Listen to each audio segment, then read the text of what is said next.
Chapter 1. You are listening at FameTV.info.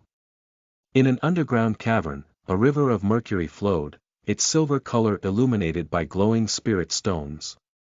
Some parts of the river flowed quickly while other parts of it barely seemed to move at all. Mirages flickered in and out of existence deep within the silver water.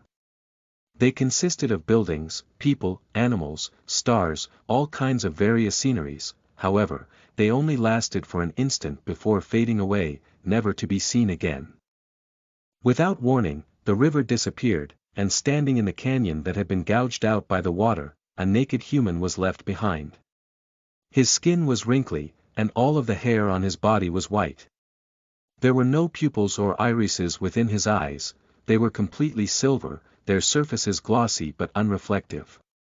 The old man took in a deep breath and arched his back, stretching his arms towards the ceiling of the cavern.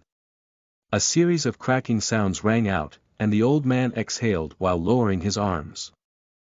He looked up and narrowed his eyes at the rocks above.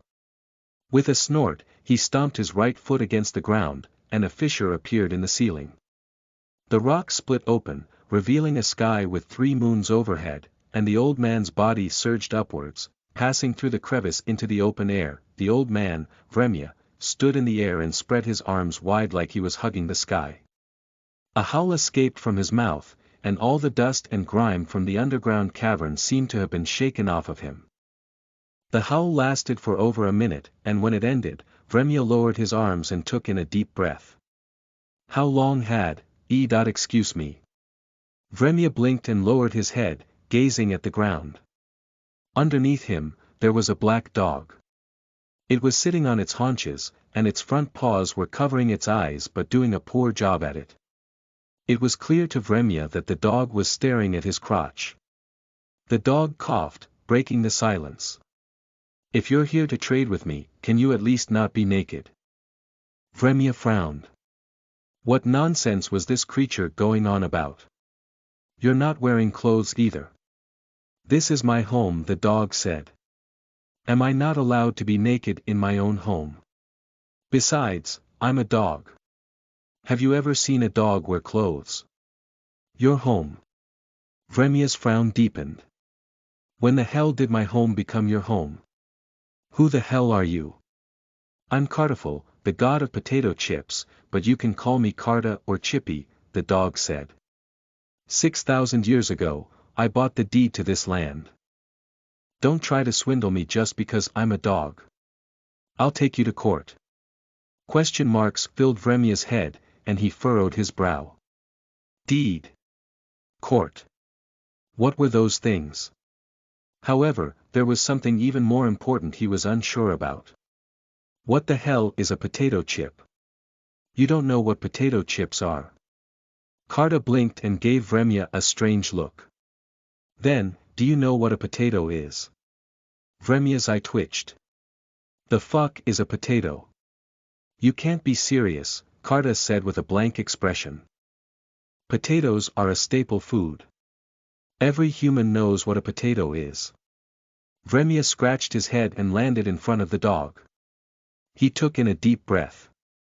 And what kind of thing is a human? The dog stared at the old man, doing her best not to stare at the man's crotch, which was literally at the same height as her eyes. Carta cleared her throat. Give me a second, she said. A cell phone appeared in front of her face, and she raised one paw to tap on the screen. There was a ringing sound, and not even 2 rings later, the call connected. Hello, Leakers Hospital speaking, how may I help you? I think one of your mental patients escaped, you're the mental patient. Virlyce smashed the phone. I might not know what a mental patient is, but I can still figure out the general meaning from your tone. Hey, that's expensive. Carta barked and rushed to her fallen phone. It's the newest model. She picked it up with both her paws, and her face froze upon seeing the cracked screen. She turned her head, staring at Virlyce with an aggrieved expression. What had she done to provoke this old perv? Get out of my home, or I'm calling the cops. This is my home. Virlyce's veins bulged on his head. I created this world before I went to sleep. I already told you I can't be swindled. Carta said, baring her fangs. The history of this world is written on the deed. This world was created over 400 epochs ago by the god of time before he disappeared. So, take your lying ass, and, Carta's jaw muscles slackened, and her lips dropped down to cover her teeth. Wait. Are you the god of time? Vremya snorted and crossed his arms over his chest. That's right. I'm Vremya. Carta's face froze. A moment later, she bared her teeth again. Who cares if you're the god of time? I own the deed. If you don't get off my land, I'm really going to call the cops. Vremya narrowed his eyes. Is that a threat? Let's see who's stronger. Me, the god of time, or your cops? Carta snorted, and another cell phone appeared in front of her face. It was bulkier than the last one. She patted her paw against the screen, and an alarm rang out of the phone. Less than a second later, a red gash appeared in the space beside the two gods, and a ball of steel wobbled out. The tear in the void vanished, and two beady eyes appeared on the ball's surface. Someone called for me. Vremya stared at the steel ball. Was this the cops? Before Vremya had went to sleep, all the gods were shaped like him. After he went to sleep, some time should have passed, over 400 epochs, according to the god of potato chips, but how the hell did two figures made of flesh end up with a descendant like this? It didn't even have arms or legs. The god of potato chips form was barely acceptable, but this. What the hell kind of mutation happened to give birth to a metal ball? What are you looking at? The metal ball asked. Never seen someone as beautiful as me. The ball's eyes shifted across its body, sliding like two hockey pucks on ice. Who called me? What's the issue? I called you, Carta said.